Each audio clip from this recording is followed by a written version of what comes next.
करते हुए ये ईद की नमाज का तरीका पेश कर रहा हूँ।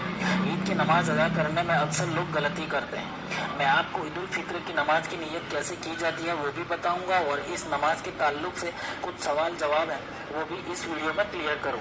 तो आइए ईद उल फित्र की नमाज का तरीका समाअत फरमा लेते हैं। तो सबसे पहले हम ये जान लें कि ईद उल फित्र की नमाज में ना तो अजान होती है और ना ही इकामत पढ़ी जाती, लेकिन ईद की नमाज में 6 तकबीरें ज़्यादा होती हैं। 3 तकबीर पहली रकात के दरमियान सना पढ़ने के बाद होती है और 3 तकबीर दूसरी रकात में रुकू में जाने से पहले होती है। और ईद की नमाज में खुतबा नमाज के बाद पढ़ा जाता है, जबकि जुमा की नमाज में नमाज से पहले होता है। तो आज मैं आपको ईद की नमाज का तरीका स्टेप बाय स्टेप बता रहा हूँ। आपसे गुजारिश है कि आप इसे ध्यान से देखें और समझें ताकि कुछ भी छूट ना जाए।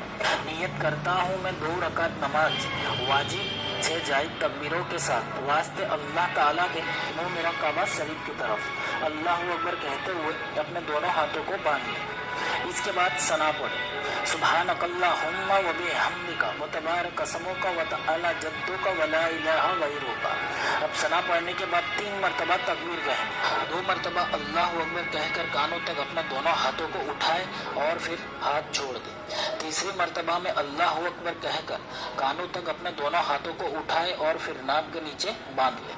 उसके बाद फिर इमाम साहब सूरह फातिहा पढ़ेंगे और कोई और दूसरी सूरत पढ़कर रुकू में जाएं और सजदा करें और फिर इसी तरह ये रकात मुकम्मल हुई। अब दूसरी रकात के लिए जब आप खड़े होंगे तो इमाम साहब सूरह फातिहा फिर कोई दूसरी सूरह पढ़ेंगे, फिर 4 तकबीरें कहनी।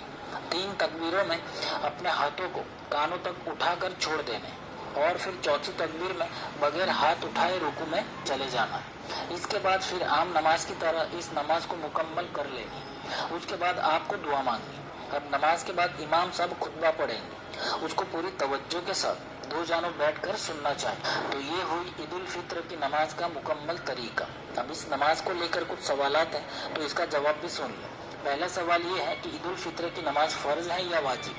तो इसका जवाब है ईद उल फित्र की नमाज फ़र्ज नहीं है बल्कि वाजिब है। अब दूसरा सवाल ये है कि ईद उल फित्र की नमाज का वक्त कितने बजे से शुरू होता है? तो ईद उल फित्र की नमाज का वक्त सूरज निकलने के बाद तकरीबन 20 मिनट के बाद से शुरू होता है। अब तीसरा सवाल, ईद उल फित्र की नमाज में कितनी रकात होती है? तो ईद उल फित्र की नमाज में सिर्फ 2 रकात ही होती है। अब चौथा सवाल, क्या औरतें ईद की नमाज पढ़ सकती हैं? तो इसका जवाब है औरतों पर ईद की नमाज वाजिब नहीं है, लिहाजा औरतें घर पर ही रहकर नफल नमाज अदा करें, जैसे शुक्राने की 2 रकात नफल नमाज या चास्त की नमाज। लेकिन याद रहे ईद की नमाज से पहले कोई भी नफल नमाज नहीं होगी।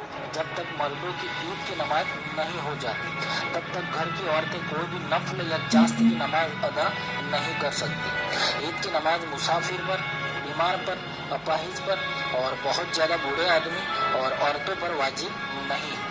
तो उम्मीद करता हूँ कि आज की इस वीडियो से बहुत सारी बातें क्लियर हो चुकी होंगी। तो आप सबसे गुजारिश करता हूँ कि इस वीडियो को जल्द से जल्द फेसबुक और व्हाट्सएप पर लाजमी शेयर कर दें। तो अल्लाह सुब्हानहू व तआला हम सबको इबादत की तौफीक अता फरमाए। आमीन। अल्लाह हाफिज़।